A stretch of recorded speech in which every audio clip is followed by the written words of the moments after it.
Just assumed I'd play the part of keeping you in the right direction. No matter how your confidence may fall,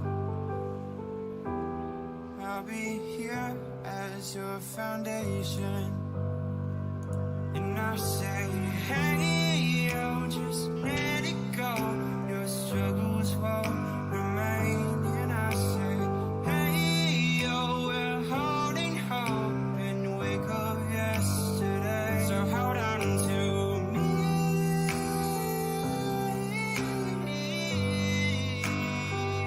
Hold on to me.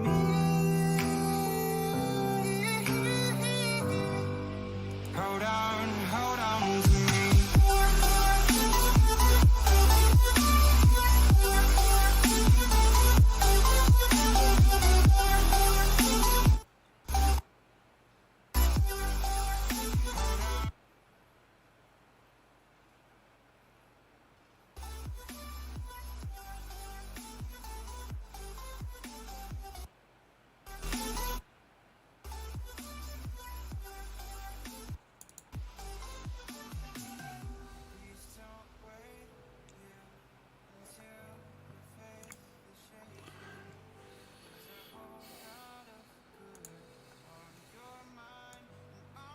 Okay, hello everyone and welcome to the show.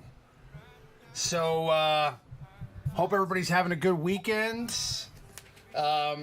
Normally we wait an extra week for an episode to talk about the previous week's episodes of this show since the Mando started, but this was such a good episode that I just can't wait another week to talk about it. So, listen, spoiler warning up front right now. If you haven't seen The Mandalorian Season 2, Episode 5, the one that literally just went live 2 days ago, then I'm going to be spoiling it here. So hopefully you've gotten enough buzz about that episode that you went to go watch it already, because it is absolutely freaking awesome. Okay, so we're going to talk about it here tonight.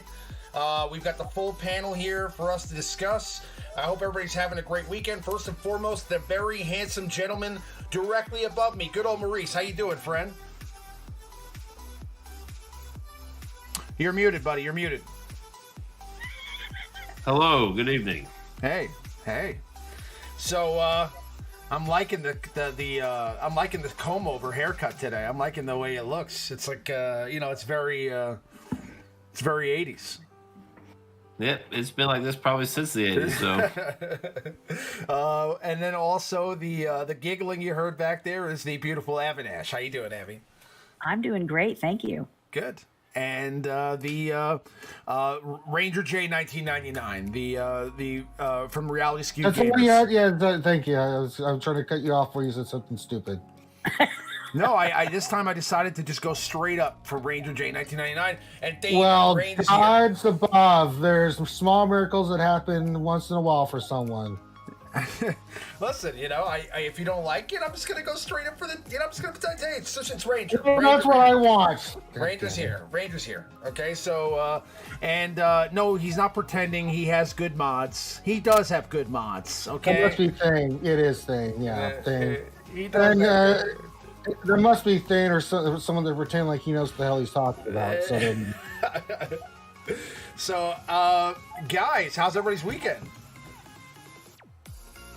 Good. I mean, I think we're all covering from tryptophan shock, but other than that, I think we're all good. I can't speak for everyone, but pretty solid weekend of just a little bit of rest. I've been doing some work, but yeah, getting some rest and recovery is what it's all about for Thanksgiving weekend. You guys let me know if the volume of the music is too loud. I hear it a little bit loud, so I'm lowering the volume here, but I believe it's not too bad, so should be okay. What's going on, Blaze? What's up, JVU? What's up, Thane? Mike Yench in San Diego? What's going on? Yeah, so let's get right into it. The Mandalorian Season 2, Episode 5. Man, oh man. Let's start off right off the bat. Again, spoiler warning. Okay? Ahsoka Tano, Heavenly Christ, is finally a live-action character. Thoughts? What do you guys think about this?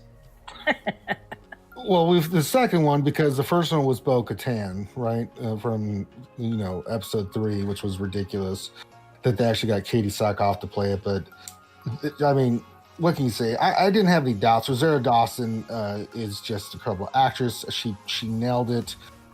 This episode was phenomenal. Right out the gate, she comes out just Wailing away. just kicking that ass, man. And just, it was the small things too, like the way she did her S's. Just, you can tell she did a lot of study in this, the way she walked and the way she talked. And really did her research into this character, and she did a phenomenal job. It was really good. Even like the facial expressions that she was making were like Ahsoka Tano's facial. I mean, it was like eyes, God, the eyes, dude. Oh my God, the eyes! It was, everything was perfect, and I was like totally expecting there to be some weirdness from transferring this character from cartoon. But I mean, I literally felt like it was Ahsoka, and honestly, you could tell right off the bat that Dave Filoni directed this episode. Yeah, it was other small little things that were in there. That Moria was in there, the owl, representing the sister, which always follows Ahsoka. The one scene where she's in the city and she did the lightsaber move that she did against Vader and Rebels when they fought each other. So, I mean, the attention to detail, and it was the small little things after watching it several times that I caught that I was like, oh my God. I mean, just everything, unbelievable. Everything about the episode. I mean, like, even the lightsaber fighting that she was doing was awesome. Choreography. The style was, yeah. It was just like the way Ahsoka would fight on the show. Like, I mean, it was like literally like it was perfect. I mean, they got her makeup perfect. The headdress was perfect. Rosario Dawson looked perfect. I mean, okay. I'm gonna say that the headpiece was a little too small. This is just me, that because I used to work in the movie and stuff. But granted, they can't have it too long because of stunts and stuff like this. But it was, well, I think what they did too small. Was too small. It's not that it's too small. So what happened is, if you look at where the design of her head and shape of the tendrils and of her species, they went longer with it in Rebels. But if you look at season 7, I think is what they went for with adolescent, much older Ahsoka with that style of the headpiece than they did with Rebels, right? And I agree with you, Abby. A bigger headpiece would have been more cumbersome. Then they could have CGI'd it, but I don't think it would have looked as good as I think this one. And it matched exactly what it looked like at the end of in season 7 of Clone Wars, which was fine. It didn't really bother me. I think it's just it's a matter of interpretation of where do you want to do with that. I mean, it was just me. It was just a little out of proportion. Like the top could have been just a little bit taller. The side could have been just a little, not by much, but it was because of her proportions compared to that headpiece. It was, to me, just a little off. And that's just me because I used to make stuff like that. So that's just the OCD in me. Who else watched like the first couple seconds, saw Ahsoka, and immediately rewinded again to watch it a second time? I did it like immediately. I rewinded immediately. No, I watched it just and encompassed the whole thing. I mean, Yeah, I just let it just soak in. I was like, okay, so I was like, we're here. We're doing this. You know, I was like, I couldn't believe it. I couldn't believe what I was watching. I felt like the whole time. I was like, I was so. I'm telling you, I said this. I had a full erection the entire episode. It was literally. I mean, I couldn't believe what I was seeing. It was like you know. It was like an angel came and touched the tip of my penis. Okay, you know what I mean? It was amazing. Okay, it was amazing. All right, and let's have some uncomfortable silence after that statement. let's nothing uncomfortable about it. I'm very comfortable. Okay, but I'm saying as far as that goes, so how did you feel when she mentioned Thrawn? Right. Oh my God, that was my moment right there. That was my moment. When she mentioned Thrawn, that was my blueberry muffin, man. Oh yes. Now I want to talk about that a little bit, maybe a little bit more detail in a couple seconds. But just initially, what did you think when you heard Thrawn being mentioned? I mean, were you like surprised that they went there? Yeah. No? A little bit, yes. At least at this point, yes. Well, I wasn't shocked at all because this is something Dave Filoni is so masterful at doing. He's so good at teasing and name dropping and tying in stuff that comes much later. It's ridiculous. He did it so well in Clone Wars, and he did it so even better, in my opinion, in Rebels, where you would get these little hints of things, and things would happen in episodes. You're like, well, I don't really know why that happened. And then, much later, you're like, God damn it, Dave Filoni, you got me again. So do I think Thrawn's going to come into this show?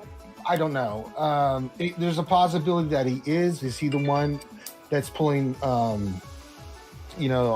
bad guy strings, and he's the big baddie in the background doing things?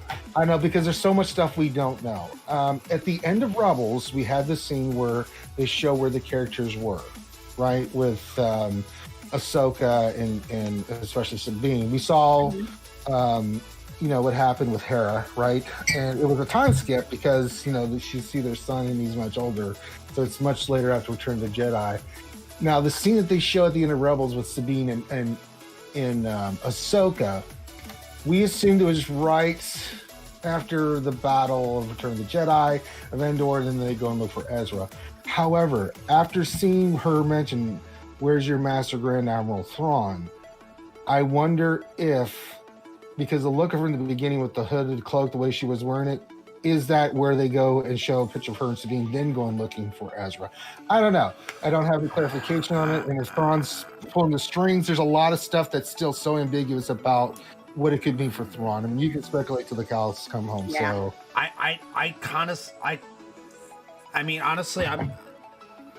I'm kind of leaning towards maybe Ezra's dead. we don't know. We don't. Yeah, I don't. If she's looking for Thrawn, if she's looking for Thrawn, if Thrawn's still pulling strings and he's still in the picture with the Empire, that means he was able to get away from Ezra and come back. But that doesn't mean Ezra's dead. That means Ezra could have escaped too and gotten back. It's possible. It's possible. Because the other thing about this is that we got the big reveal that he's going to Typhon, and if the Jedi does come, how cool would it be to see that Ezra's the Jedi that comes forward, if he does make the calling, so yeah. That's actually Nightmare's question there. I mean, he says Ahsoka told Mando to put Baby Yoda at the top of the temple, and maybe a Jedi will respond. I think a Jedi has to respond. They're not going to make us go there for a Jedi not to respond, right? No. So I mean, right, yeah. Do you think it's I Luke? Do you think I it's don't Luke? think it's going to be. I don't think it's going to be Luke. It's not Luke. It's not going to be Luke. It's going to be either. So there's a couple of possibilities. It could be Ezra, low possibility, but he's cool. But I think it'll be cool. It could be what's his name from the new game that just came out. He's still around somewhere. We don't know what happened to him. What was it? The Force Unleashed? No, not Force Unleashed. Are you talking about Jedi Fallen Order?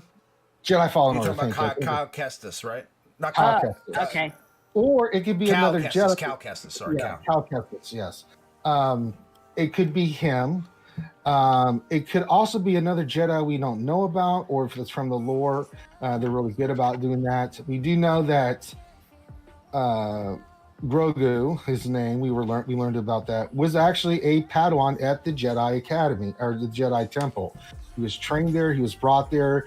He was being trained with the Force, which is what all younglings are done when they first start off.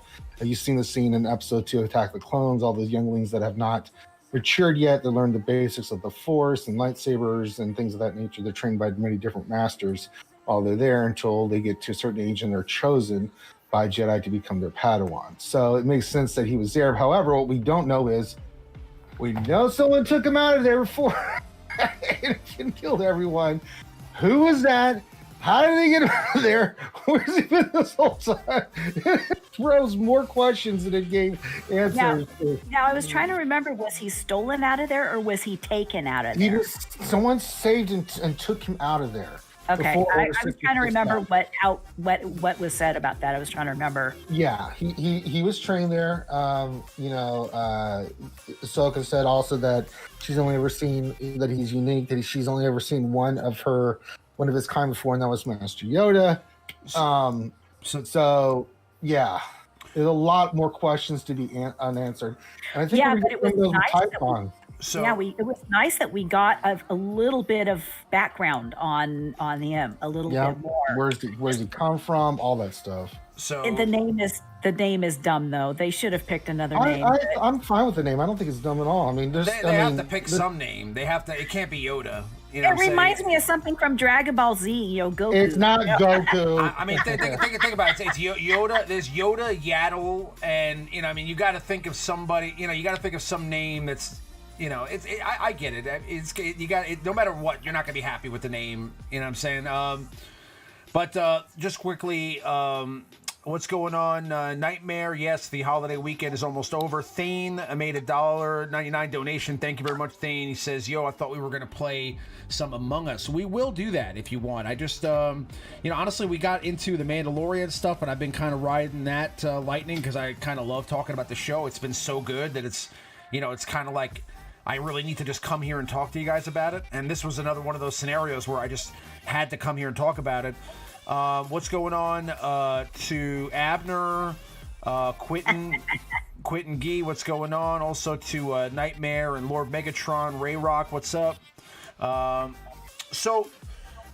This served as not only an episode where we got to see Ahsoka, obviously that's amazing, but also it became that episode where we find out almost everything that we didn't know about Grogu or Baby Yoda. So, I mean, it's like one of those reveal episodes too, where they like basically now finally broke down some of that info.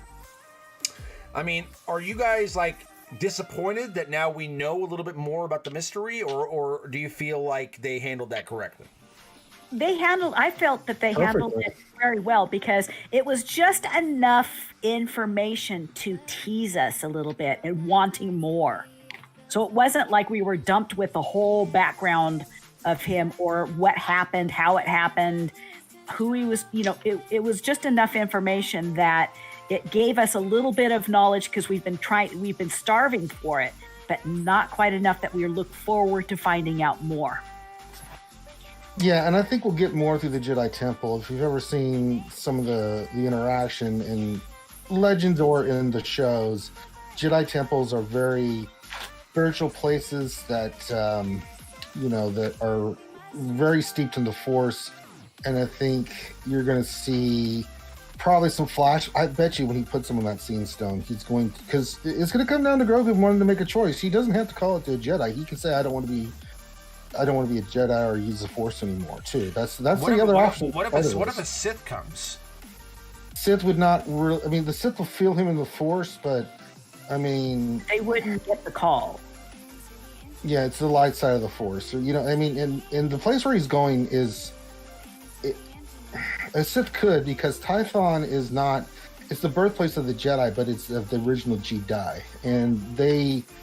From there, fractured off other dark side users and stuff because the Jedi believed in balance of the Force, and that was. Do you think that they're going to call this like the original spot of the Jedi though? Do you think that's going to be canon? It is.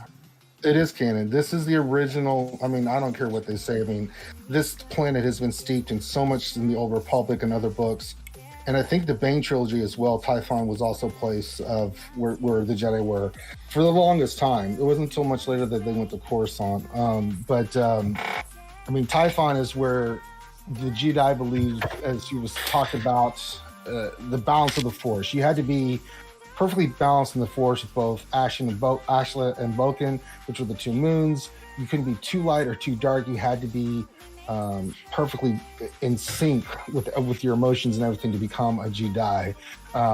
So it's going to be fascinating the way they play this. I'm really interested to see how they're, what part of the planet they're going to go to, what's going to happen, because I mean, you're talking about a planet that in the ancient legends, I mean, beings from all over the galaxy were brought there by an ancient species to become the Jedi.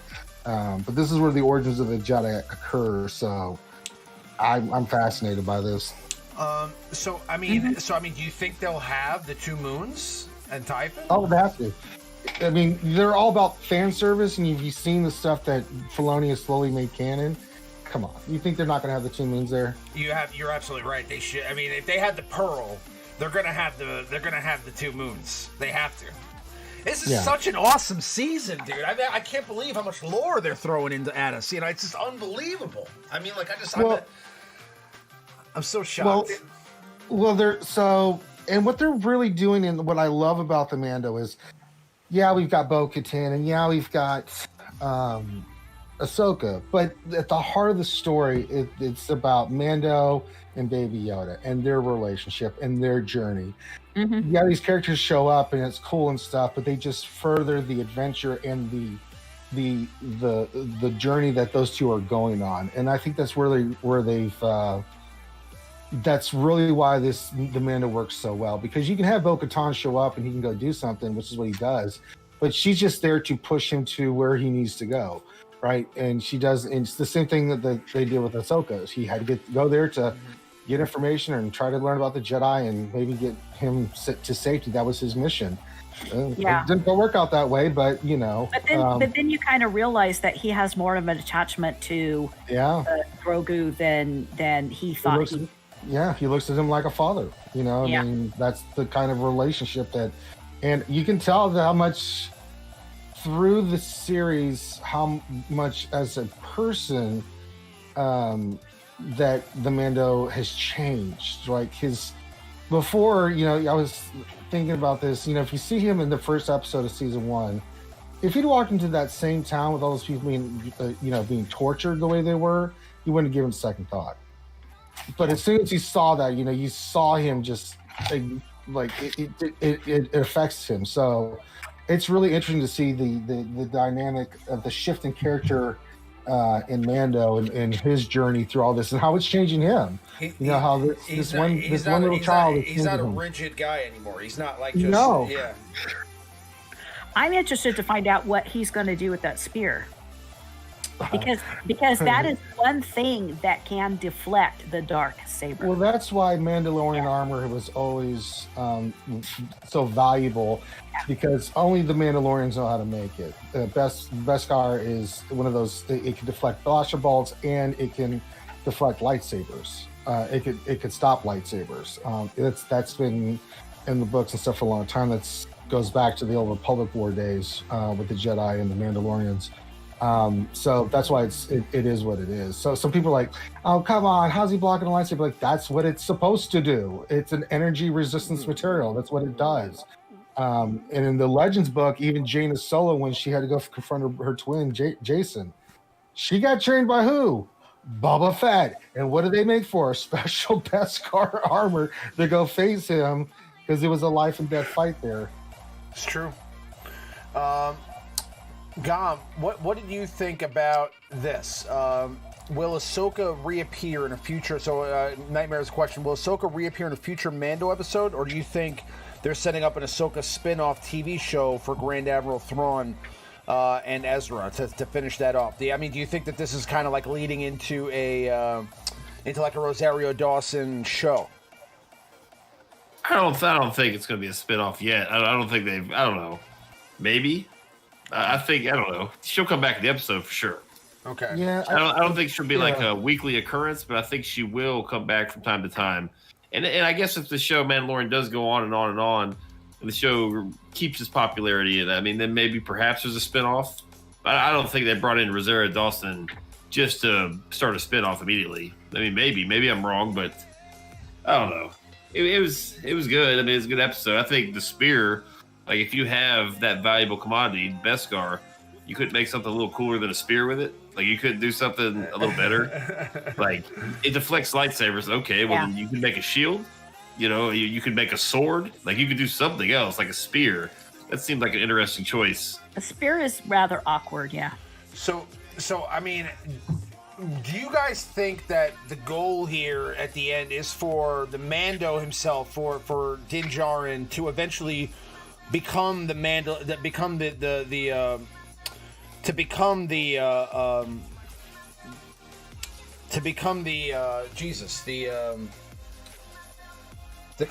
Mandalore and to wield the Darksaber at some point? I mean, do you think that's where we're headed here with He's this got a show? long way to go for that. As you mentioned by Bo-Katan, he is a part of a religious sect and cult that follow the old ways, but it's not it's not his DNA to be that kind of person, right? He's about action, doing what he does, but he does not want, like if they gave him the Darksaber, he'd be like, no, I don't want this. I don't want the responsibility or anything, and I don't think his character has developed those traits yet. Unlike Bo-Katan, who has grown and is ready to take on it. Unlike he is where she was when we first got introduced to her. In regards to his journey that he still needs to go before he could even assume to do something along those lines. Were her two little henchmen, the two people with a chick and the other guy, that were with Bo-Katan, were they in the television series or were they just kind of new characters? I couldn't remember. It didn't ring a bell. I didn't, by the name of the thing. So one of them was, she referred to one of them by name, and I didn't know if that I didn't see any relationship to it. They're just part of the clan. So it's just two Mando's names and stuff they came up with, part of the Death Watch and stuff. Yeah. And another question that Nightmare had, he said, knowing Baby Yoda was in Coruscant, do you think he's related to either Yoda or Yaddle? Maybe I Yaddle's don't son. think so, because Yoda and Yaddle at that point were very old. I mean, Yaddle died a couple years after Episode 1. Yoda's almost 900 years old now. I don't know how that species reproduces. Didn't Yaddle die on the show? Didn't she die on the... No. She just died of old age. Okay. So she was in Episode 1, and then like a year or two later she died or something. Sometime around there, wasn't really just like, Well, so let me ask you guys this: that species that Mando basically helped save, the one Baby Yoda kept trying to eat the eggs. Yeah. Is that relevant in future lore? Like or is that I just? think it was just something fun. It was something. It was surprising though that it extended more than one episode. That was my thing. I don't know if maybe they might come back to that at some point. I think Maybe I didn't know if there's think- like I think a there's relevant always- character that's that species in the future, maybe, and that's maybe one of the hatchlings. Or something. I don't know. That's me being curious. It could be. It would be a good tie-in back in maybe for the future. Yeah. But there's so many species. If you look at if you just open up a species book for Star Wars, it's ridiculous, man. It is unbelievable, the sheer amount of different species. Some from the same planet. I mean, it's ridiculous. I mean, you're talking about a galaxy with just thousands of planets. Some that like Hoth that have very little life, but some like Calamar, where it has it has multiple species. So I mean, it's one of those places. So it doesn't surprise me at all. I mean, they could totally... Dave Filoni would definitely throw something like that in there for a reason to, come back to it later on at some point. So I wouldn't be surprised if they do, in some way, shape, or form, harken back to that episode one day, for something. I don't know if it's going to be very relevant, where it's a species that's very important down the road. But you could be onto something there, Maurice. I mean, maybe like the final episode, there's like something that ties back into that species being alive, and if it wasn't for them saving that species, they might die or something at the end, you know? Maybe like that son, you know, grows fast and ends up like saving them from somebody later on down the road, you know, whatever it is. But you know, we'll find out, I'm sure. Another question is Tython a very dangerous place for all non-force sensitive beings? Should Ahsoka have given Mando a heads up about that? No, Typhon is the total opposite of Korriban, right? Birthplace of the Sith. So Korriban, because of one of the monstrosities that created the dark side of the Force being as prevalent as it is, and Korriban's not somewhere you want to go as a non-force user. It's bad. Okay, it's real bad. Typhon is the opposite. It's full of life and things like that. If Korriban's death, then Typhon would be represented as life. Makes sense. Another thing I wanted to ask you guys about this is, we got another subscriber. What's going on, Red? Thanks for the sub. So, what are your guys' thoughts on where we're going with this season? I mean, do you think that we're just going to kind of go and leave on another cliffhanger with Moff Gideon? It just feels like a lot of, like, we haven't had a lot of we've had a lot of really cool things that have happened this season, but there hasn't been a lot of story progression towards like Moff Gideon and what's going on with him. And you know, maybe they're just kind of giving us breadcrumbs here and there, and the last 2 episodes are going to be like heavy story, or heavy plot-driven episodes. But I mean, what do you guys think about that? Do you think that we're kind of headed in that direction, or do you think that they're just going to kind of have all these different episodes, and then like at the end of the season we'll have like 1 episode with Moff Gideon in it, and then we'll move on to season 3? No, I think what we're going to see is these next 3 episodes, we still have to get the return of Boba Fett. We know that he's going to be involved somehow in some way. We saw his glimpse of him in episode 1. So I can't wait to see. Hopefully he's still got Slave 1. He comes popping in there with that. But we don't know how he's going to be towards the Mando. But I think it's all going to culminate, that he is being tracked. I think something's going to happen. I think these next 3 are going to be dealing with the final 3 arcs. Maybe the next one deals with him on Typhon and the call, but I think the last 2 are definitely going to be tying up this season with Moff Gideon and what he's doing. It's going to end on a cliffhanger. I mean, seriously, it's a cliffhanger for a reason, for making us want to wait for next year to wait for it. So we'll see what happens with Moff Gideon. I think that now that he's got the Beskar spear, we're going to get the Darksaber versus the Beskar spear. Come on, folks. You know what's happening. Mike Yench says, since they mentioned Tython, will Revan become canon in 2 years? God, please let him become canon. Yeah, I mean, what would be cool is if they did that. If they're going to bring Thrawn in, it should be a cliffhanger like that. They should just kind of hit us with it at the end of the season, and just kind of leave us like just wanting more Thrawn for next year. If they're gonna do that, they should give us like some hint that like maybe we should see like the back of Thrawn, like as he's like staring out of like a Star Destroyer or something like that, like something cool, like that. Maybe he's on the Chimera and we straight up see him. I mean, like, would he even have the Chimera anymore? I mean, wouldn't that be gone now at this point? Ezra destroyed the Chimera. We don't know. Again, you asked me questions, but we'll have to wait and see. Yeah. What they do. So.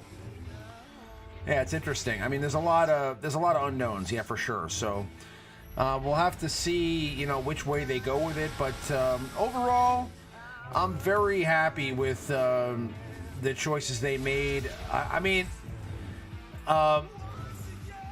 if you could have anybody else come from the cartoons, but I mean, Ahsoka's obviously the biggest one. I know Bo-Katan's a big deal, but Ahsoka's huge. I mean, bringing Ahsoka into live action is probably the biggest achievement, and I think it's the most well done out of any of the characters. I honestly feel like, I mean, Bo-Katan was great. Don't get me wrong; they did a great job with Bo-Katan, but I feel like the way that he brought, I mean, just that last fight with Ahsoka and what's that lady's name that she fought in the courtyard? Just like that whole scene. I don't remember the character's name, but the magistrate. There's that whole scene with the water and the way they set that up with Ahsoka and her having the it was just they stole that shit straight from Kill Bill. That came That's straight exactly from what I was thinking. No, Yeah. that's not where they stole it from. That's not where they straight stole up it Lucy from. Liu versus Oh, Uma for Thurman. Christ's sakes. That No, was my thought. I thought the same exact scenery, thing. What was so good was the duality of both scenes. So you had the Mando, of course, facing Johnny Ringo, Michael Biehn saying himself, which he even did the line, you know, it's just so good in that Western show off. But this thematic, and this is something that goes back to, you know, Johnny the Ringo. origin of Star Wars, was the samurai Japanese setting of like Seven Samurai, that kind of thing, and the movements of those two, to juxtapose between the gunslingers on the outside, you know, with the OK Corral, with Doc Holliday as the Mando. I love Val Kilmer in that movie, by the way, as Doc Holliday. That's like one of the greatest. I mean, that was awesome. My fight's not with you. All right. I'm your Huckleberry. Yeah. I mean, so I love that movie. No, I agree with Maurice. That was definitely like, it felt very Kill Bill. You know, but it was awesome the way they did. I mean, it felt awesome. You know, and it felt more Shiragawa in Seven Samurai to me more than it did Kill Bill in that scene. But I can see how you guys can make that, because Kill Bill pulled a lot from that kind of Kiragawa and Seven Samurai kind of look too on that final battle between Beatrice and what's her name. So yeah, but in all Japanese samurai movies, there's always that showdown between the two people at the end, where, you know. And Filoni's big on that, like, samurai fighting style. Like, I mean, like, you know, if you watch the old Ben fight versus Darth Maul, when Darth Maul dies. That's a very similar style of fight. I mean, it's in a cartoon version, of course, and but I mean, like, that was kind of his emphasis was to make it like more of like a samurai type fight rather than like a traditional lightsaber battle that you're used to. But I mean, man, like, just, you know, watching Ahsoka out there in the fields, I mean, it felt like straight up like an episode of the Clone Wars. I mean, like, you know, you were watching like Batman. Yeah.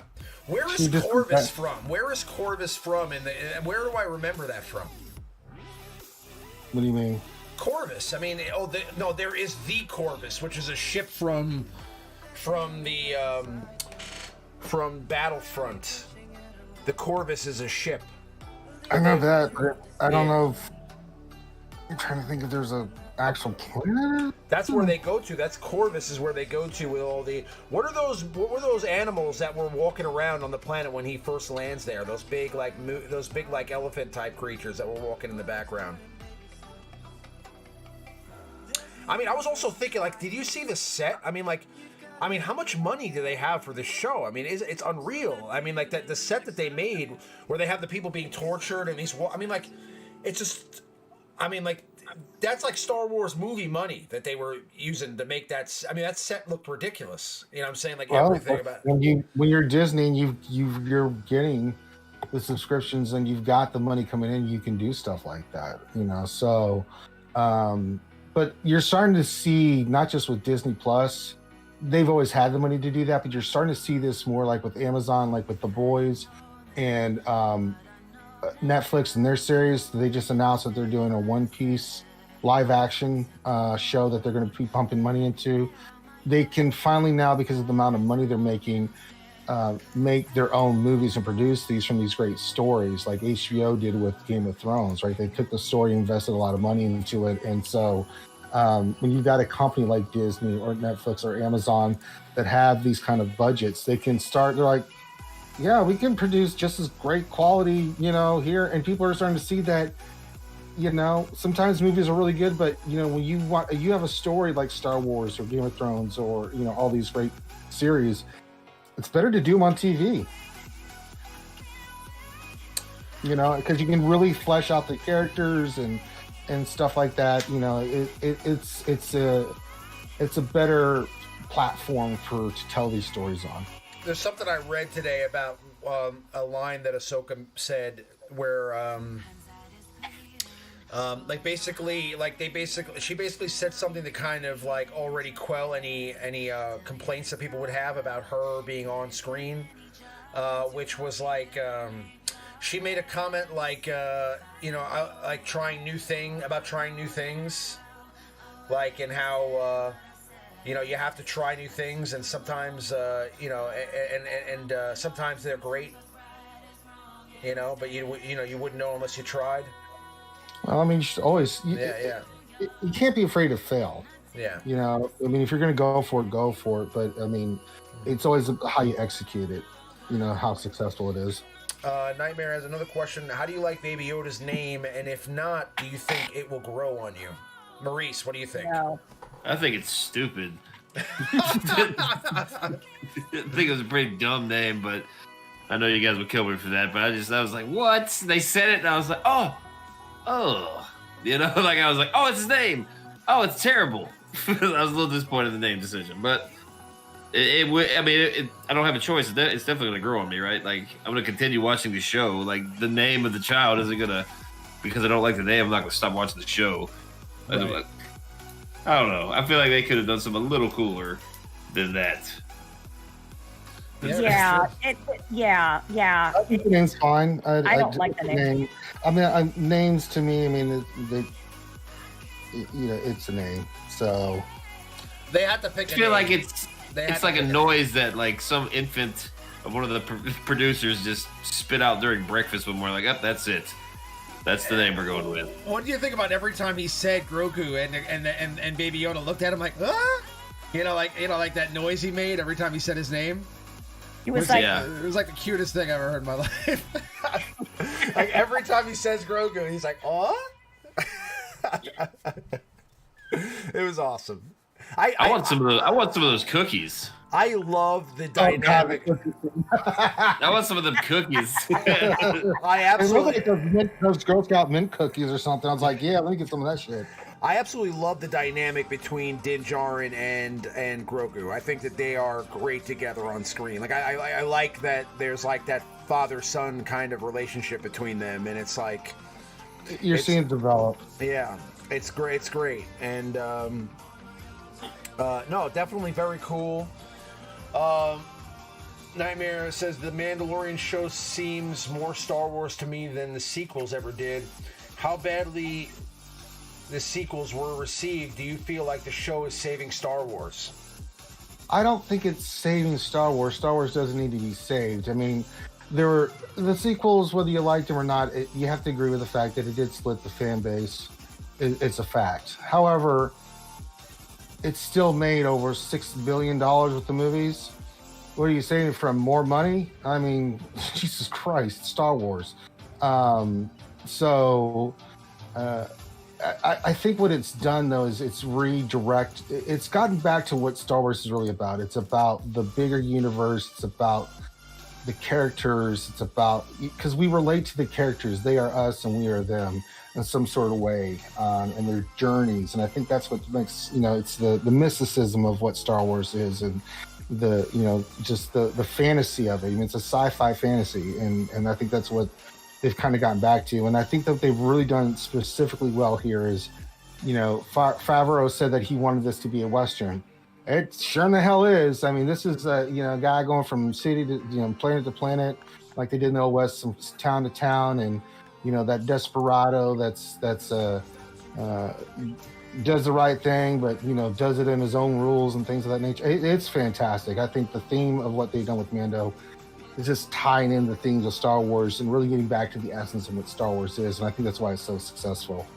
Well, I think it's maybe perhaps to us, the Mando does seem more like Star Wars because it's constantly referencing characters that us as the more avid Star Wars fans know. Like if you've only watched the movies, you have no idea who Ahsoka is. You have no idea who Thrawn is. You have no idea about a lot of these little references and stuff we're getting in the show, right? And I think on the flip side, like the newer generation, the teenagers and stuff, that's the newest movies are the ones they've seen. That's what they can relate to, because the new movies interested them in Star Wars. They're going to watch this show, and then they're going to be more curious about Thrawn, about Ahsoka. Then they'll go back and watch the cartoon shows. Then then they'll get into the movies. And I think it kind of will cycle the new fans of Star Wars, and kind of catch them up on important lore and all the stuff, all the movies. Because I mean, if I was a kid, I just watched 3 movies, and I liked them, I'd watch the show.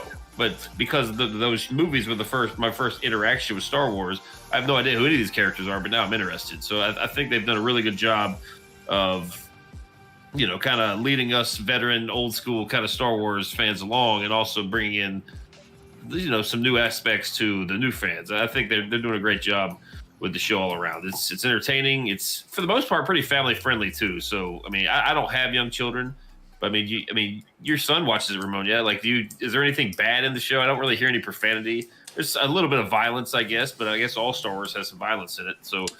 No, I'm actually, I was waiting on it because I wanted to see what direction they were going to go in with the show entirely over the course of the first couple of years. But I've been watching now the original season with him, so he hasn't, but there's nothing really bad that I think he can't watch. You know what I mean? So, no, I'm watching, I've watched all the movies with him, and now I'm starting to watch the Mando with him because I think it's fine. At first, when the Mando first dropped, I thought they were going to be a little bit more edgy with the show, so I was a little bit skeptical to let him watch it at first. And they are a little bit more edgy with the show than the movies. But, I mean, honestly, it's nothing that he can't see. I think it's very kid-friendly, If you're letting him watch any of the Star Wars movies where they're cutting off limbs and things like that anyway, I mean, it's not anything different than you're seeing in the movies. You know what I mean? So. Well, it's not violence for violence sake. It's violence because it's part of what's happening in the story. There's different types of violence in movies and stuff. So, yeah, I think it's fine. Yeah. Agreed. Master says he called Grand Admiral Thrawn a month ago. Good job. You guessed it.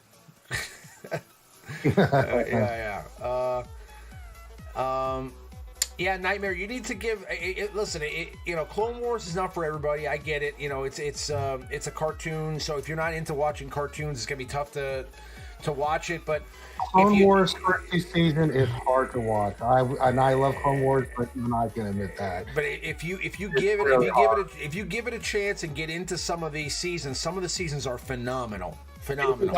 Season 7 are worth it. Season 1 and 2. Oh God, there's some good stuff in there, but man, there's some filler in there. I was like, God damn. God damn. Also, if you're into lore, there's a ton of that on that show. So I mean, if you're into Jedi and Sith and Night Sister things and just about the Force in general, I mean, there's a lot of cool. You have the Force priestesses. You have the mini series with the ones over in what's the name of their planet?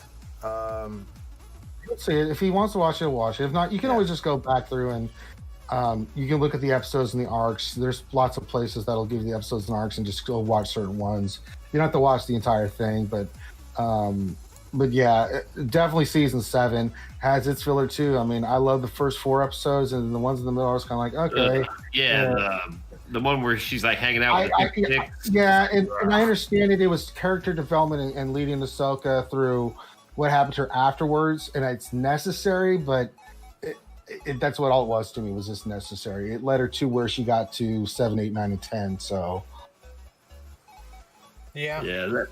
I think all the cartoon series, there's 3 or 4 episodes, when all the robots go to the void in one of those seasons, I didn't you could just completely skip that, in my opinion. That was junk. There's just 3 or 4 episodes in every season. You're just oh my God. Yeah, there's just some. Yeah. They jump around, right? There's a chronological order that you're supposed to watch them in. And I watched them in that, but after the first 20 or so episodes, they do start kind of going in order, and then you're just ugh. There's certain story arcs just like the crowning that prince, the Mon Calamari story arc, you know. Yeah, oh my god, that was jarring to watch. Yes, like stuff like that. I'm just like, oh, this is unnecessary. The Mon Calamari stuff is brutal. Yeah, no. But when you get to the Celestials and you get to the father and the son and the daughter, and you learn, that's cool. That was cool. That's the coolest part of the show, to be honest with you. The thing that I hated about that is that they never got a chance because she was only Legends, Abeloth. Y'all think y'all seen baddies in Star Wars before? Y'all ain't seen nothing yet. Abeloth is the most badass, my favorite villain in Star Wars Legend lore, period, end of discussion. She can still come into I mean, Dave Filoni they could totally bring her back. I mean, my god, Abeloth was, oh my god. She's the mother. She's the adopted mother. She's the stepmother. Right. The original mother died, and so she couldn't fill that void. Well, she's also part of the story. Like, so if you know the guild, Maw, there's a spot called the Maw where they trapped Abeloth. There's literally like a force field of like planets that are there to hold Abeloth in. Well, it failed. Yeah, the Maw is the spot where they trapped Abeloth. So I mean, like where she breaks out is the Maw. Like, you know, I mean, so that's why they have the guild, the Maw. You know, even though it works out to be like Mighty Chlorians, Alliance, and Wallet Warriors, Maw, whatever. It's also because of some the of the best books, man. Those books between Abeloth and the Jedi Order at the time with Luke, it's just phenomenal, just unbelievably good books. I enjoyed that story arc immensely. And the final scene with Darth Krayt, Luke versus Abeloth, sweet Jesus, it was unbelievable. I couldn't put it down. So good. Yeah. Another question here from Nightmare. For those of you that have watched the Clone Wars / Rebels, were you nervous about if they would F up Ahsoka, either her look or story, and are you happy with how badass she was in her first appearance? I think they killed it. They knocked it out of the park for me. They did a great job. Well, we learned that the Mando is 5'8" in height because they're the same damn height. So we learned that. Mando's kind of a short guy. Ahsoka, and if you look in Rebels, she's pretty tall actually. I'm just talking about Rosario Dawson is like 5'7", 5'8", right? So it's like we don't. I don't know if that was intentional or not, but for the most part, I think they did a good job. I think the way they did kind of her skin tone and the eyes was cool. I'm kind of with Abby. I didn't think the headpiece was perfect. It kind of looked like, you know, a pair of sweatpants stuffed with more sweatpants. But oh my God, I had thought about that. My husband and I were talking about that night. I just feel like her stances, like the looks on her face, like the way, like her mannerisms, like the way she acted. Like Dave Filoni paid a lot of attention to how Rosario Dawson acted as Ahsoka, and like how she has like her like. You know, she's almost got this like wait and see kind of approach to things where she like squints her eyes and like walks up like slowly and then she shares her opinion. And that's Ahsoka from the cartoons. And I was like kind of thinking like if she didn't have the same personality on the show, that it would be obvious, right? And he did a great job of making it, you know, making her feel like the same Ahsoka from the cartoons. What's going on, One Strong Man? What's up? How are you? But she seemed job. I don't know, almost arrogant's not the right word, but I don't know, she just didn't seem the same. I think they did a great job with her. The thing about Ahsoka at this point is you have to remember where she is in this arc. So she's gone through everything that happened to her in the Clone Wars, everything that went on with her in Rebels, right? And so she's had that confrontation with Anakin, right, and stuff. So she's changed. You kind of saw what her personality changed at the end of Rebels season 7 with that scene with all the helmets and stuff, you know, when they crashed, and you can just see the look of her change, her person, just everything about her shifted, and you saw that in Rebels as well. More mature. You're just becoming that wiser, older, you know, mentor kind of Jedi. Even though she's not a Jedi, she gave up the Jedi tag. She's, you know, that older sensei that you would look to and stuff. Yeah. Jedi Training Bogus. What's going on, man? Thank you. Said great show and Rosario nailed it. Yeah, absolutely. I agree. She's in her late 50s. Yeah, I mean, but I think you're gonna get to think species age differently. It's in the books too. Like I mean, 50 for Baby Yoda is different than 50 for us. So right. 50. If you see the 50-year-old Togrutas in the cartoon, also they don't look that old. You know what I mean? Like the older Togrutas. I mean, Ahsoka's in her mid 40s in this. Yeah. But it's honestly, I mean, I think they did fantastic. I think Rosario Dawson did great. I think that she really looked the part. I think what they did with her eyes, like the way she had her like looks on her face, I think everything really kind of sold me on her being Ahsoka. And that's really what I was most worried about, was like how they were going to handle that. I never realized Ahsoka had such luscious lips. She's got luscious lips for sure. Luscious everything, man. Ahsoka could jack up lightsabers anytime she wants. Yeah. No, Ahsoka is one of my favorite Star Wars gals. Were you surprised she refused to train Baby Yoda and told Mando it's best just to let him forget he ever had powers? Not at all. That actually makes sense. Yeah. Because she got first row seat to what the code always says: fear leads to anger, anger leads to hate, hate leads to suffering. She did not want to believe that could happen to Anakin. And you saw this happen in Rebels. That's why she refused to accept it in their fight, and said that he would avenge his death, because she could not accept the fact that Anakin, the best among the Jedi, the greatest warrior, her teacher, her master, her friend, her brother, her everything, could fall like that. And when she got that reveal in Rebels, it all hit her at once that, damn, it did happen. For those of you that didn't watch the Clone Wars, just so you get a little bit of context here, Anakin on the Clone Wars is different than he is in the movies. Like there is a large period of time where Anakin was just a hero, right? Like he is like the chosen one. Like everybody looks up to Anakin. Like all the clone troopers, like they see him do these like amazing things. Like he's saved so many people. Like Anakin, if you missed the Clone Wars, you missed a lot of Anakin's backstory, because the Clone Wars kind of gives you a little bit of perspective on, the general Anakin Skywalker that really like helped win the Clone Wars for the Galactic Republic, right? So he wasn't always a whiny little bitch like he is in the movies. No. He is the tragic Greek hero. He is the hero that does everything, is the hero that saves the day and all this stuff, but suffers horrible losses because of it, and it turns him.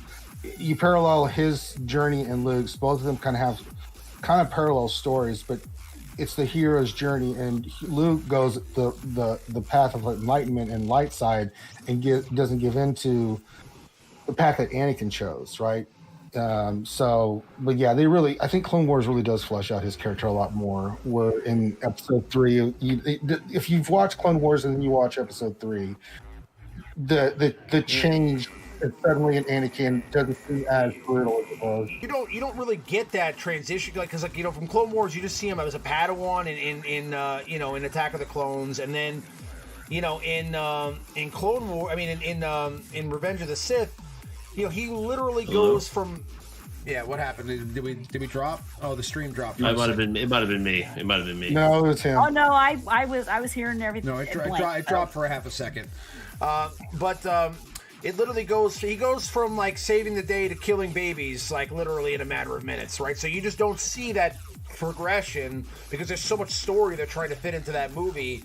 But if you see the Clone Wars, it really puts a lot of stuff from Anakin into context for you, and it gets you. It makes the fall from grace so much more tragic, and then he, it also kind of puts more context into, his relationship with Obi-Wan and really kind of shows, it makes that scene in the Rebels when Ahsoka does eventually face Vader, have a lot more gravity, because you've seen them on so many adventures together, and now you see like that final confrontation between Ahsoka and Vader, and it makes it a lot more of an epic scene. And I think that if you don't watch the Clone Wars, you should definitely watch Rebels, because Rebels is a shorter show. It's not as many seasons, and also I think Rebels has a lot of really, really cool stuff. Like if you like Star Wars stuff, I mean, there's a lot of really cool stuff that they add in there, like the Jedi Bindu and or the Bindu is in there, and they have they have these temples that Ezra goes to, and they really add a lot to the Jedi and Sith lore there, and that final season is amazing. So I mean, you should definitely check out Rebels for sure. All right, so we're getting to the last 10 minutes here. I'm gonna do a battle for some Kylo, Supreme Leader Kylo shards here. While I do that, if you guys want to ask any questions about the Mandalorians, season 2, episode 5, if you want to, ask any questions about Galaxy of Heroes, now would be the time. We're going to answer those questions before we wrap up the show. We're going to probably wrap up in about 10 minutes. What is the best squad to go in here for the first battle? Obviously, you get the event unit, Supreme Leader Kylo, but should I go with, That's your Kylo. That's your Kylo Ren unmasked. Right. So you want Hux, Red Lobster Trooper, Force Order Stormtrooper, and you can go with Officer as well. Or if you want to, you can go with Kylo. It's not the tier 1's not that bad. Okay. Yeah, tier 1 fairly easy. Is there a like an order here I want to go for? Not really. I would hate to lose my my E here. Welcome to our world, buddy. Welcome to Galactic Legends. Ray, they got Chewie. They got him. Nightmare says Ahsoka apparently killed Maul and is badass Jedi. Did it make sense the lady with the staff actually kept up with her in the fight? She did not kill Maul. That's wrong. There you go.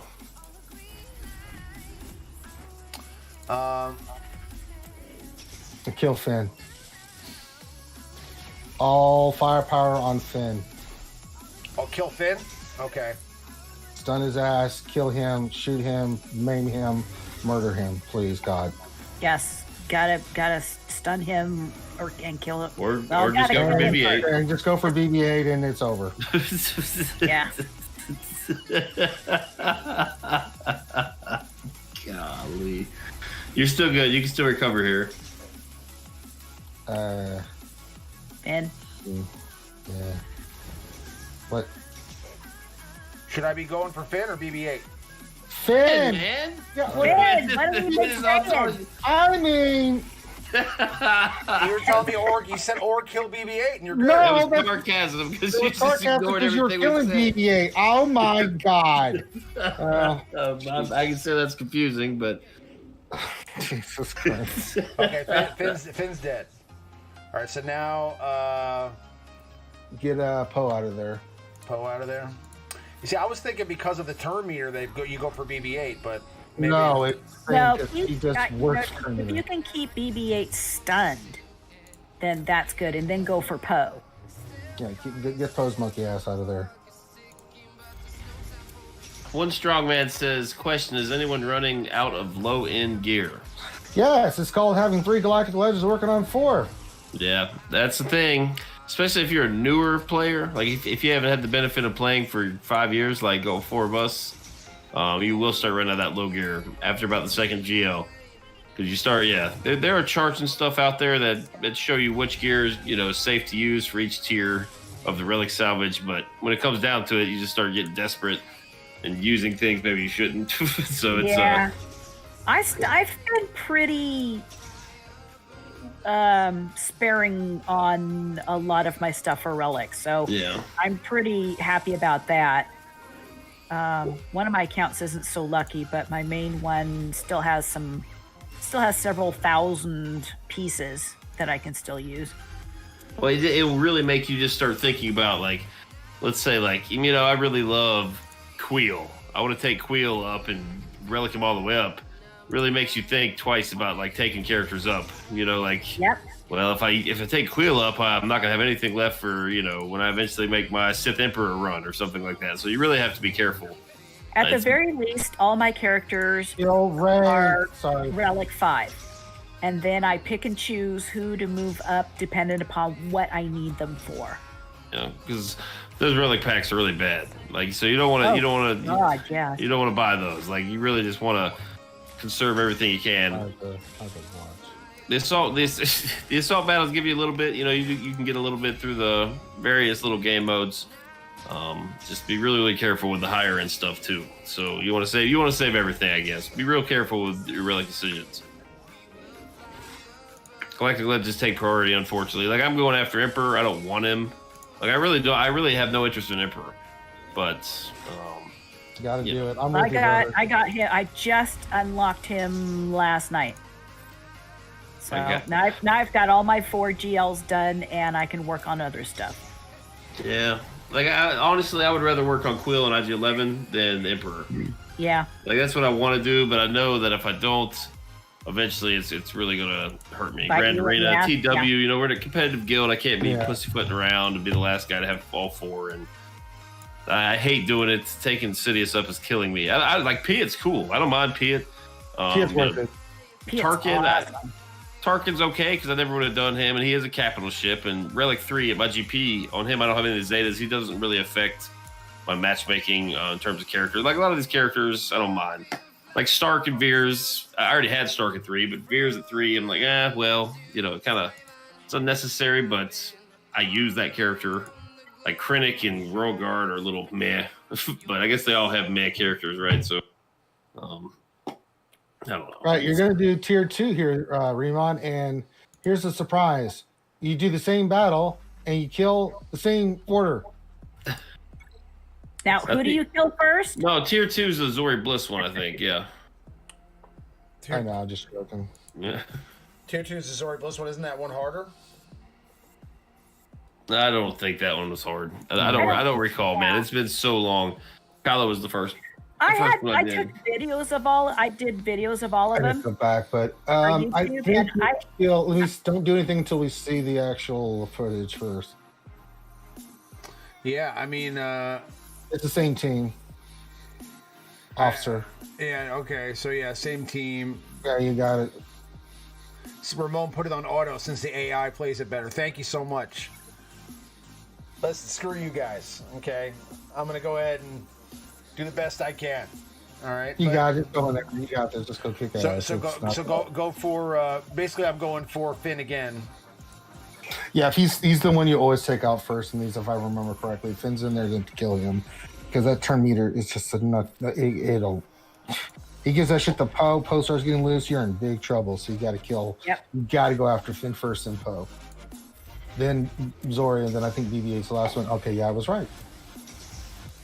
Well, we answered most questions as we went along tonight, right? But like, what something we didn't really touch on. What's going on in those tubes on the Empire base? Like, what's going on in there? Like, what are they doing on the Empire base that was still on? I guess that was Navarro. Yeah. Like, what's going on there? Like, they briefly touched on it. You basically found out that they want the child for blood, and then they don't touch on it again for the rest of the episode. I think that might have been the 4th episode, actually. It was the episode 4. I'm not sure what they're trying to create there, the dark soul, the dark stormtroopers, or what they're going for there. So we'll have to wait and see what the final plan is. Oh boy, this is bad. Yeah. I'm sorry, I'm trying to answer and watch this. I know. It's not looking good. Not looking good for the home team. Do you have mods on your characters? I should have thought of that. Why didn't I think of it? Why are you AoEing? Stop that. Yeah, no AoEs. Doesn't that give everybody turn meter? No! It does. I mean, it does, but it's turn meter. Yeah. Now kill Finn. All right, Finn's dead. Now I'm going for Poe. Yes, kill Poe.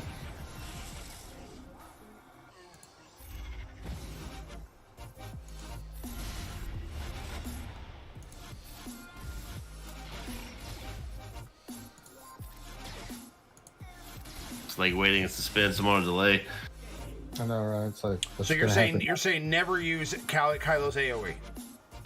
You probably don't need to use Kylo. In this Yeah, you should be using First Order Officer. Okay. Well. Yeah, because. I think this is going to work out for you. I mean, I think now that I have Kylo in here, shouldn't I just use his AOE to give everybody turn meter right now? No. Okay. This is a battle you don't want to use AOEs. Okay. I get it.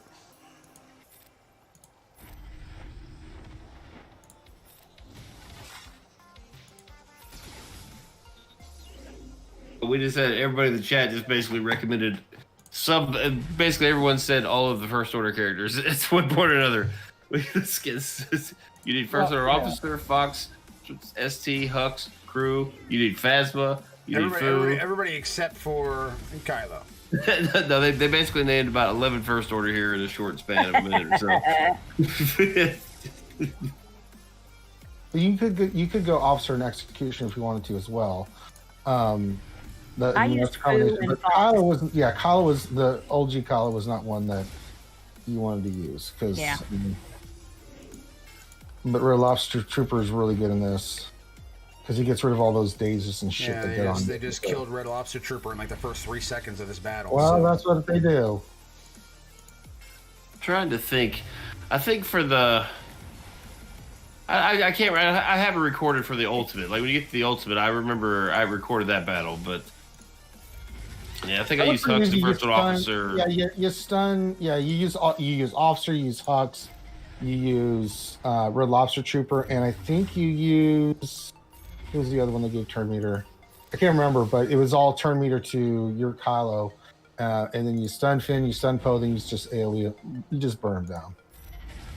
Build up his steam, and then it's pretty simple in this battle. One Strongman says, "I wish I had help like this. I wasted so many tickets." Yeah, well, that's what I don't feel like I'm really being particularly helpful at all, just because it's been so long. I don't remember. The only reason I know this is Zori Bliss mission is because I read it on the screen. You know, like I don't remember. It's the same thing. Instead of Rey, you get Zori Bliss. I mean, it's yeah, you kind of forget in between times, and I've had it. Where... Oh, is it the same character? Like, does Zori Bliss do the same thing as Rey? Different stuff, but I mean, she's still kind of. It's the other four are the same, so it's still the same kind of kill Finn, kill Poe, kill the leader, kill BB-8 last, right? So. Yeah, well, we got it. That worked out okay. What's going on, Ahsoka? How are you?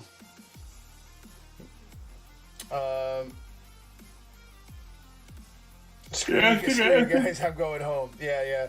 No. So, I mean, listen, guys, even with the wrong build, I still went in there, got some Kylo shards. Very good stuff. I'm happy. Now I gotta do a couple more of these battles to get to, what's the level, what's the 60 crystal one, or the 60 node one? What's that? That's paper, rock, scissors. That's paper, rock, scissors? Okay. Yeah, and remember this, you need to write this down.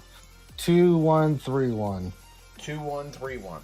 Okay. Yep. Second ability, first ability. Third ability, first ability, repeat. Okay. I will. 2131. And then, as a side note, did anybody else see Nate Robinson get knocked out last night? I did see that. Yeah. Fantastic. Oh, he got destroyed. Godly. Yeah, I saw that, and I was like, wow. I saw the actual thing. I couldn't believe that it happened. I mean, like, by Jake Paul of all people in the world, the professional athlete getting beaten by Jake Paul is embarrassing, but I mean, listen, don't get me wrong. It seems like Logan and Jake Paul have done a lot of training since they started doing these boxing matches. So I'm sure he's not like he's not a pushover anymore, but I mean, they probably have enough money to get like serious training now. But I mean, I mean, Nate Robinson to me always seemed like an overachiever in his career. Like he was like somebody who won 2 dunk contests, and like he was always a better player than he should have been. So I just assumed that he was gonna like rise to the occasion for this fight and like jump up in the air and knock this guy out with like a thundering punch or something. But no, he was knocked out, like out cold, so embarrassing. And Roy Jones got embarrassed out there too by Tyson. So, even though they called it a draw, which I think is obviously just an attempt to hype up a second rematch or something like that for them to fight again at some point. But yeah, I mean, Tyson definitely won that fight for sure. Unbelievable. Tyson's still out there doing it, you know. But all right, I didn't see any more questions, so wrap it up. I think we're gonna go ahead and wrap it up here. Congratulations on the weight loss. I do miss your Vader breathing. Thank you, One Strong Man. Yeah, no, I 170 pounds now, guys. 170 pounds. Very excited. Yeah, no, very excited about that. I feel great. And, I've been very active, doing a lot of things every day. I feel like I'm trying to jam pack my day with activities every day now. And it's been fantastic. So I'm out there, getting stuff done, spending more time with my kid. We made a gingerbread house today with a little Christmas tree and had hot cocoa. Good stuff, man. Being a dad, all the good stuff. So, I'll show you guys actually the gingerbread house real quick before we wrap it up. I don't know if you guys care about this kind of thing, but it is awesome. So I'll show you what it looks like. There is the tree and the Christmas house. And if you look real closely at the house, yes, it says Azab right there on the front door. Fantastic. Oh yeah, big bucket of win. We got announced this. David Prowse passed away. Yes, David Prowse, the original Darth Vader, not the man, obviously James Earl Jones did the voice, but the body of Darth Vader. David Prowse passed away yesterday, I believe, actually. So big bucket of win. I forgot about that. Very sad day in Star Wars for sure. Hopefully they pay some homage to him soon with something. You know what I mean? Because I feel like he's been a forgotten man. Wow. I feel like he's been a forgotten man. I don't really ever remember seeing him at any of the Star Wars celebrations over the last couple of years. And maybe it's just because of his age. Yeah. His health was poor. Plus he lives in England. I know he lives in he's still, I've seen videos of him in his house but he was like 6'6". Dude, he was a big dude. Big dude, yeah. I mean, he definitely played the role right. He was a towering character. But I don't think he knew that they were gonna use James Earl Jones's voice until he watched the movie for the first time. I don't think he cared. He got paid. yeah. But it's still interesting. So Thane has one question before we wrap up. He says, with YouTubers knocking out professional athletes, which athlete could you take? Which athlete could I take?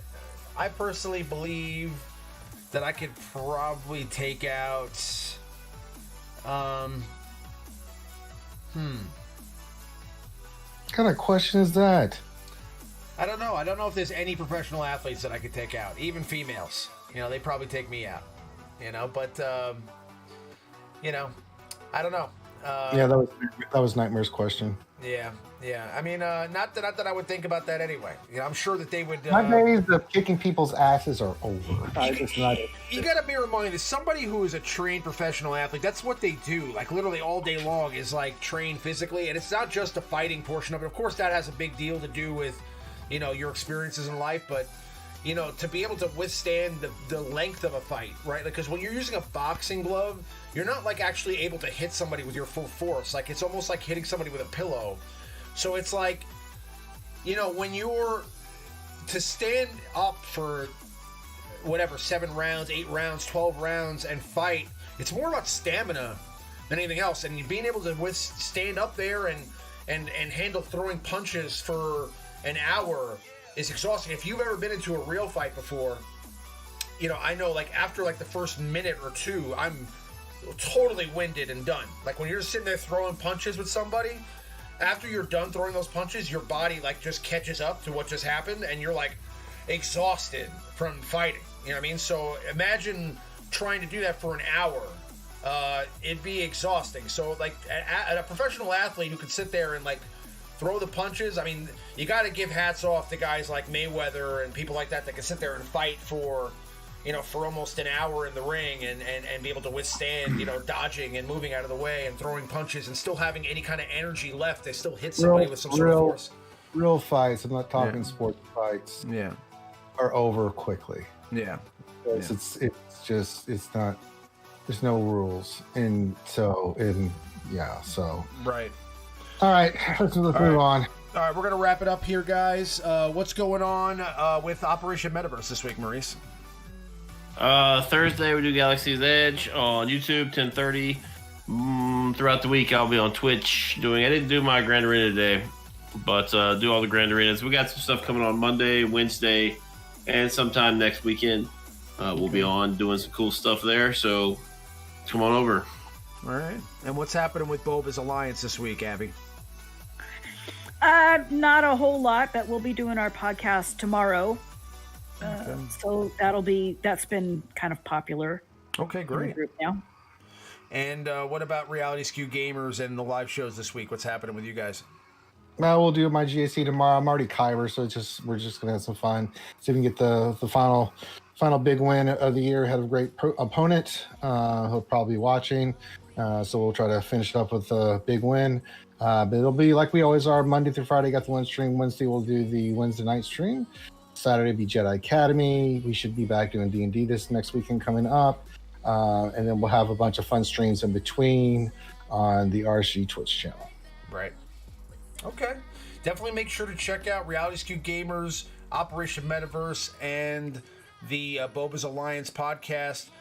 Again, Reality Skewed Gamers will be on Wednesday night, plus they have live streams throughout the week. Also, Jedi Academy on Saturday. Make sure to check out Maurice and TMoney on Thursday night. And the Boba's podcast is tomorrow night, like Abby said. I'm working actually on a review of the Xbox Series X with my son. So we were recording that a little bit the other day, and we've been just recording footage of NBA 2K21, and we're probably going to play some Call of Duty tomorrow and record that. And when that's done, I'll post up a video at some point during the week of me and him just checking out the Xbox Series X, because we unboxed it together on video. So hopefully I'll edit that and put that up at some point. And also... I'm playing a lot of PS5, so I may cover some stuff there too. But definitely want to get another Power Ranger stream going up soon. And, when we do wrap up the whole season of The Mandalorian, I'm going to do like a big talk about the whole season and how that all goes as well at some point here soon too. So, we'll be back next Sunday with some more live show. I hope everybody has a great rest of their weekend.